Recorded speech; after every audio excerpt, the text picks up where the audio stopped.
تمام جانداروں کے اندر ایک ایسا مادہ پایا جاتا ہے جس کی مدد سے ہم اس جاندار کے متعلق بہت ساری معلومات حاصل کر سکتے ہیں، یعنی اس مادے کی مدد سے ہم کسی انسان کے بالوں کا رنگ، آنکھوں کا رنگ، اس کی جنس اور اس کے سونے کے اوقات کے بارے میں بھی معلوم کر سکتے ہیں۔ جی ناظرین، ہم بات کر رہے ہیں ڈی این اے کی، جو ایک وراثتی مادہ ہے۔ آج کی ویڈیو میں ہم ڈی این اے کے بارے میں آپ کو کچھ دلچسپ حقائق بتائیں گے، تو ویڈیو کو پورا دیکھیے گا اور چینل کو سبسکرائب کر دیجئے تاکہ ہماری نئی آنے والی ویڈیوز پر وقت آپ تک پہنچ سکیں۔ تو آئیے چلتے ہیں اپنی ویڈیو کی طرف۔ ناظرین، ہر انسان کا ڈی این اے مختلف ہوتا ہے۔ ڈی این اے کی مدد سے انسان کی مکمل معلومات حاصل کی جا سکتی ہیں۔ ڈی این اے یعنی ڈی آکسی رائبو نیوکلک ایسڈ انسانوں اور تمام جانداروں کے جسم میں پایا جانے والا وراثتی مادہ ہے۔ انسانی جسم کی اکائی سیل یعنی خلیہ ہوتی ہے۔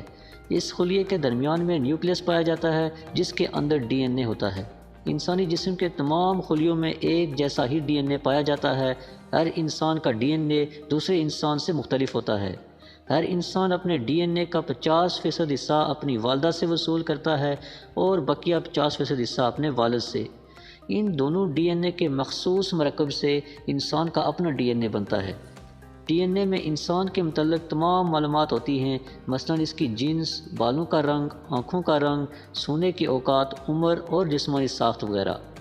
جس شخص کا بھی ڈی این اے ٹیسٹ مقصود ہو، اس کا بال، خون، ہڈی اور گوشت یا ان میں سے کسی ایک چیز کا نمونہ لیا جاتا ہے۔ سب سے پہلے انسانی خلیے میں سے ڈی این اے الگ کیا جاتا ہے اور پھر پالیمرز چین ری ایکشن نامی طریقے کی مدد سے ڈی این اے کی لاکھوں کاپیاں بنائی جاتی ہیں۔ ان لاکھوں کاپیوں کی مدد سے ڈی این اے کی جانچ بہتر طریقے سے ہو سکتی ہے۔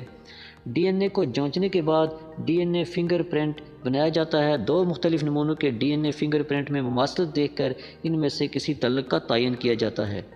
حادثات کی صورت میں جب لاش کی شناخت بالکل ناممکن ہو، تب ڈی این اے کے ذریعے ہی شناخت عمل میں لائی جاتی ہے۔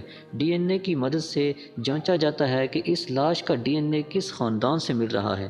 ڈی این اے میں موجود جینیٹک کوڈ کی تقابلی جانچ سے معلوم کیا جاتا ہے کہ دو مختلف اشخاص میں کوئی خونی رشتہ ہے کہ نہیں۔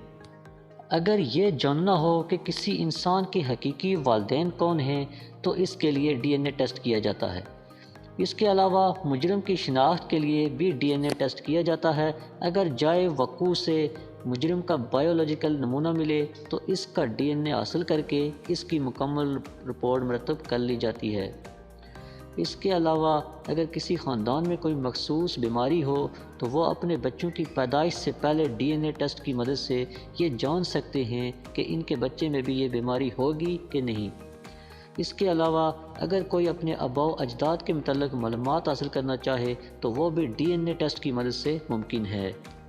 تو ناظرین، ڈی این اے کے متعلق یہی معلومات تھی جو ہم نے آپ تک پہنچانی تھی۔ امید ہے آپ کو ڈی این اے کے بارے میں دلچسپ معلومات ملی ہوگی اور آپ کے علم میں بھی اضافہ ہوا ہوگا۔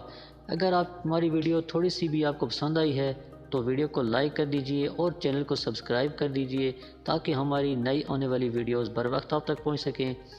تو ملیں گے کسی نیکسٹ انفارمیٹیو اور دلچسپ ویڈیو کے ساتھ، تب تک کے لیے اجازت دیجئے۔ اللہ حافظ۔